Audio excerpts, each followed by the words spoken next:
À l'approche des élections municipales, nous nous interrogeons sur l'étendue des pouvoirs du maire. Aujourd'hui, penchons-nous sur un thème qui ne laissera personne indifférent, la fiscalité.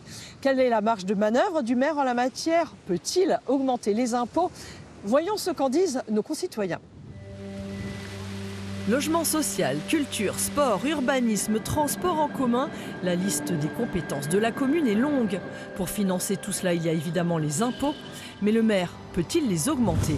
Le maire peut augmenter les impôts, vrai ou faux? Ah oui, ça c'est une règle générale. C'est plutôt national, quoi. C'est plutôt. Vous pensez pas qu'il y a des impôts locaux? Si. Si, mais je pense pas que ce soit le maire qui décide. Faux. Il ne peut pas augmenter les impôts? Je pense pas, non. Ça dépend quel type d'impôt. Si c'est le foncier ou la taxe d'habitation, oui. La fiscalité locale représente plus de la moitié des revenus des communes. Et parmi ces impôts, il en est un qui représente un tiers du budget. C'est la taxe sur le foncier bâti, qui est appliquée à tout propriétaire de bâtiment, particulier comme entreprise. Et le taux de cet impôt est voté chaque année par le conseil municipal. C'est donc vrai, les maires ont la liberté d'augmenter certains impôts, mais c'est une liberté encadrée.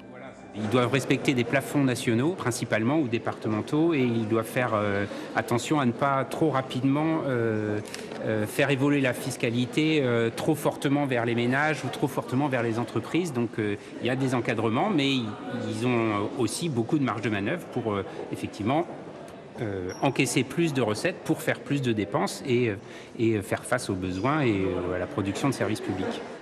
Depuis une dizaine d'années, les taux appliqués par les communes n'ont quasiment pas bougé. Seule exception notable, la taxe d'habitation sur les résidences secondaires. En Bretagne, 129 communes appliquent désormais la surtaxe maximale de 60% qu'elles sont autorisées à percevoir. Nous voici à Guerlesquin dans le Nord Finistère pour continuer de nous interroger sur les pouvoirs du maire en matière fiscale. Cette commune de 1200 habitants avait été épinglée en 2022 par la Chambre régionale des comptes pour son niveau d'endettement critique. Le maire peut mettre le budget de sa commune en déficit, vrai ou faux? Allons poser la question aux habitants. Je veux dire vrai. J'aurais tendance à dire vrai aussi, mais j'espère que non. Il a le droit? Non, pas le droit. Normalement, non. Je ne sais pas s'il a le droit, mais j'espère qu'il n'en a pas. Oui, c'est lui qui a la décision finale, donc c'est lui le responsable. Eh bien non, c'est faux. Une commune n'a pas le droit d'avoir un budget en déficit. Pour toute dépense prévue, il doit y avoir un financement. Quand on veut faire un projet d'embauche d'un employé supplémentaire, il faut avoir soit des recettes fiscales supplémentaires, soit des prévisions de subventions qui vont permettre de financer en partie ce salaire, soit il faut arbitrer sur d'autres dépenses auparavant pour les réduire. Une commune peut aussi emprunter, mais seulement pour ses dépenses d'investissement, pas pour son fonctionnement. En cas de coup dur, elle doit faire des choix. Vous avez votre facture qui explose de 50% sur l'énergie, peut-être vous renoncez à certaines embauches pour l'année qui vient, de manière à affecter vos ressources disponibles à ces dépenses imprévues et en forte croissance. Vous faites attention, vous faites des économies, vous coupez la lumière dans la rue la nuit. Il arrive que des communes se retrouvent surendettées et ne parviennent plus à équilibrer leur budget.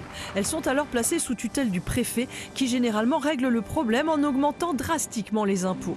C'est l'expérience malheureuse qu'a vécue Guéméné sur Scorff il y a un an, mais c'est une situation rarissime.